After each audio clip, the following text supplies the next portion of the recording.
റോഡില്ലാത്തതിനാൽ ദുരിതം അനുഭവിക്കുകയാണ് പറമ്പിക്കുളത്തെ ആദിവാസികൾ. ജോലിക്കുള്ള നിയമന ഉത്തരവ് പോലും കോളനിയിൽ എത്തുന്നില്ല.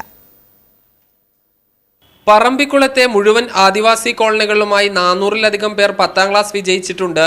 30 പേർ ഡിഗ്രിയും 15 പേർ PGയും കഴിഞ്ഞു. കേരളത്തിലൂടെ റോഡില്ലാത്തതിനാൽ PSC അഭിമുഖ അറിയിപ്പ് വരെ തമിഴ്നാട്ടിലെ പോസ്റ്റ് ഓഫീസിലാണ് എത്തുക. ഇത് സമയത്തിന് ലഭിക്കാറുമില്ല. PSC ആയിട്ട് കുറേ പേർക്ക് ഇങ്ങനെ ഇന്റർവ്യൂയുടെ ലെറ്ററൊക്കെ വരികയാണെങ്കിൽ അത് ഇന്റർവ്യൂ ഒക്കെ കഴിഞ്ഞിട്ടായിരിക്കും ഇത് നമ്മുടെ കോളനിയിലൊക്കെ അറിയുന്നത്. പലർക്കും ഇത് ഇന്റർവ്യൂ പോകാൻ പറ്റാറില്ല.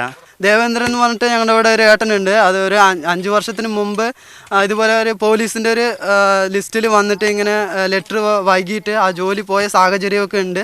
അത്രയും കഷ്ടപ്പെട്ടിട്ടാണ് കിട്ടുന്നത്. അതും പോലും ഇല്ലാതാകുമ്പോൾ അതിനുള്ള സങ്കടം ഒന്ന് മനസ്സിലാക്കിയാൽ മതി.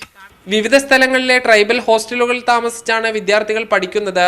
പഠനത്തിന് ശേഷം PSC പരിശീലനത്തിനും മറ്റും പോയി വരാൻ കഴിയാത്തതിനാൽ മിക്ക യുവാക്കളും വനവിഭവങ്ങൾ ശേഖരിക്കുന്നതിനും മറ്റുമായാണ് പോകുന്നത്.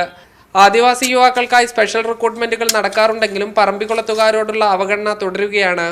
സർക്കാർ ഓഫീസുകളിലെ ഫയലുകൾ കൈകാര്യം ചെയ്യേണ്ട പല യുവാക്കളുമാണ് ഇപ്പോൾ ഈ വഴിവെട്ട് സമരത്തിലുള്ളത്. ഈ റോഡുണ്ടായിരുന്നെങ്കിൽ ഈ ഗതികേട് തങ്ങൾക്കുണ്ടാവില്ലെന്നാണ് ഇവരുടെ വാദം. ക്യാമറ പേഴ്സൺ ഷിജു ചിറ്റൂരിനൊപ്പം സാജിദ് അജ്മൽ, മീഡിയ 1 പാലക്കാട്.